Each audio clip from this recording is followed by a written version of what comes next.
নির্বাচন সামনে রেখে শুরু হয়েছে কূটনীতিকদের দৌড়ঝাঁপ। বিভিন্ন রাজনৈতিক দলের সাথে বৈঠক করছেন তারা।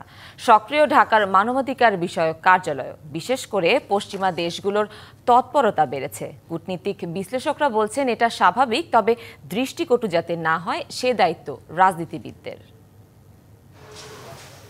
বাংলাদেশের নির্বাচনে সরাসরি কারিগরি সহায়তা করে ইউরোপীয় ইউনিয়ন। এরই মধ্যে আগারগাঁওয়ে নির্বাচন ভবনে প্রধান নির্বাচন কমিশনারের সঙ্গে বৈঠক করেছেন ৬ সদস্যের একটি ইউ প্রতিনিধি দল। এছাড়া ঘুরে গেছেন ইউরোপীয় পার্লামেন্টের সদস্য ও মানবাধিকার বিষয়ক উপকমিটির সদস্যরা। তারাও জনগণের ভোটদানের বিষয়ে কথা বলেন বিভিন্ন রাজনৈতিক দলের সাথে বৈঠকের পর। যুক্তরাষ্ট্রের প্রতিনিধি সহ বিভিন্ন বিদেশি সংস্থাও যাচ্ছে নির্বাচন কমিশনে।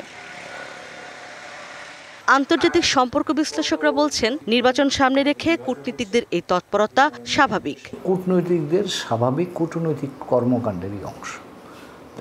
যারা থাকবে তারা বিভিন্ন রাজনৈতিক দল, নাগরিক সমাজ, বিভিন্ন শিক্ষা প্রতিষ্ঠান, এগুলোর সাথে তারা যোগাযোগ রাখবে এবং এর মাধ্যমে তারা নিজস্ব একটা মূল্যায়ন তৈরি করে এবং সেটা তাদের সরকার কাছে তারা পাঠায়। তারা তো এখানে আসেই তাদের দেশের স্বার্থ এবং তাদের দেশের স্বার্থের আলোকে দ্বিপাক্ষিকভাবে বা বহুপাক্ষিকভাবে বাংলাদেশের সাথে সম্পর্ক কীভাবে উন্নত করা যায় সেই কাজটা করার জন্য আসে। তো কাজেই এটা তাদের কাজের স্বাভাবিক অংশ হিসেবে আমি মনে করি। Japan Bangladesh joint venture company JBS holdings limited.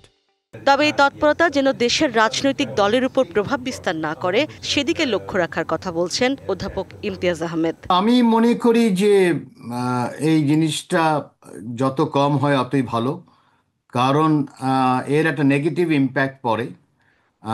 একটা হলো যে কূটনীতিকরা যখন এই ধরনের কর্মকাণ্ডের মধ্যে লিপ্ত হয় তখন স্বাভাবিকভাবে প্রশ্ন উঠে যে তারা এই আভ্যন্তরীণ রাজনীতির মধ্যে কেন প্রবেশ করছে। এটা কূটনীতিকদের দোষ দিয়ে লাভ নেই, এটা আমরাই ওই সুযোগটা করে দেই।